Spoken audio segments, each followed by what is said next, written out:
এটা প্রথম ফিকশন। আবার যদি বলি যে আমার সাথে বঙ্গর এটা প্রথম কাজ।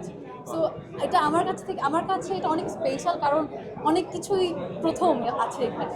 সো আমার খুবই ভালো লাগছে এমন একটা কাজের সাথে আসলে যুক্ত হতে পেরে, কারণ আমি নিজে আসলে একজন পেট লাভার। আমার 3টা এরকম বিড়াল আছে। সো আসলে আমি খুবই ওদের সাথে কানেক্টেড। সো আমি আসলে জানি এই ফিলিংটা কেমন, একটা বাচ্চাকে অ্যাডপ্ট করা বা ওকে আস্তে আস্তে বড় করা, তারপর ওকে মানে ওর সাথে আসলে পুরো জীবনটা এক হয়ে যায়।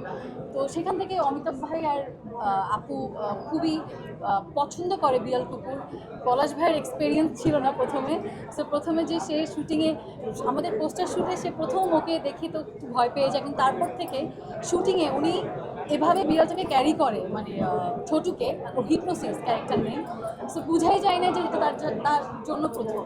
সো আসলে ও অনেক কোঅপারেটিভ ছিল, and thanks to Banga, half stop ডাউনের সকলকে, পুরো টিম আসলে অনেক কোঅপারেট করেছে আমাদের এই কাজটাতে। আর হ্যাঁ, আমার জন্য খুব বেশি কষ্ট হয় নাই বিড়ালটা ম্যানেজ করতে, কিন্তু আমার জন্য অনেক কষ্ট হয়েছে যখন আমি তাকে দিয়ে দিই। সো আমি মনে হয় পার্সোনালি কখনো আমার জীবনে আমি কখনো আমার সন্তানদের দিতে পারবো না। সন্তান বলতে মানে বায়োলজিক্যাল সন্তান তো আছেই, বাট আমি বলছি আমার বিড়াল কুকুর বা পেটদের কথা বলছি। সো আমি আসলে কখনো আমার পেটদের, সেটা যতই যা হোক না কেন, এরকম আনসাপোর্টিভ ফ্যামিলি হলে আমি সেখানে প্রথমত বিয়েই করবো না, কারণ আমার সন্তানকে যে অ্যাকসেপ্ট করবে সে আমাকে অ্যাকসেপ্ট করবে। সো আশা করছি আপনারা ভালো লেগেছে দেখে। ওটিটিতে যখন আসবে, মানে বঙ্গর যখন প্ল্যাটফর্মে আসবে, আপনারা সবাই দেখবেন, আপনারা এই কাজটাকে দর্শকের কাছে পৌঁছে দেবেন, এটা আমি রিকোয়েস্ট করছি। আর আসলে একটা ভালো কাজ কিন্তু পৌঁছায় আপনাদের মাধ্যমে, এটা আমি বিশ্বাস করি। আর দর্শক তো আছেই, আর এই তো আপনাদের এই সাহায্যটুকু চাই, হেল্পটা চাই। Thank you so much.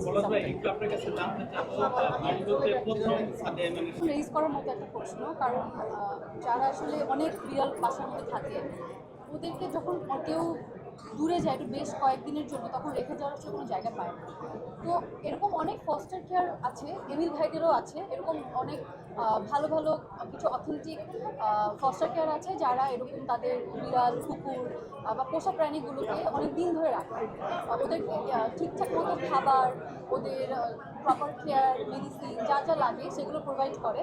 তো এইসব ফস্টার কেয়ারগুলো তো আছেই। আর যদি মানে আমার মনে হয় যে খুব ভালো হয় নিজের বাচ্চাকে বা মানে নিজের পোষা প্রাণীগুলোকে যদি নিয়ে কোথাও যাওয়া যায়, তাহলে থাকে না যে নিজের সন্তান নিজের কাছে, আমার কোনো টেনশন নেই। সো এটা করা যায়। আমাদের তো এখন অ্যাভেলেবেল তো অনেক এয়ারলাইন্স আছে যারা পেট ক্যারি করতে দেয়, গাড়িতেও ইজিলি নেওয়া যায়। সো এটা আসলে যাদের পেট আছে তারা এই সিস্টেমটা জানে। আমরা জানি যে কতক্ষণের জার্নিতে কতটুকু খাবার নিয়ে যেতে হবে, ওদের পটি করার জন্য কী কী নিতে হবে। সো এগুলো আসলে যারা ক্যাট প্যারেন্ট বা অ্যানিমাল লাভার যারা আছে তারা মোটামুটি জানে।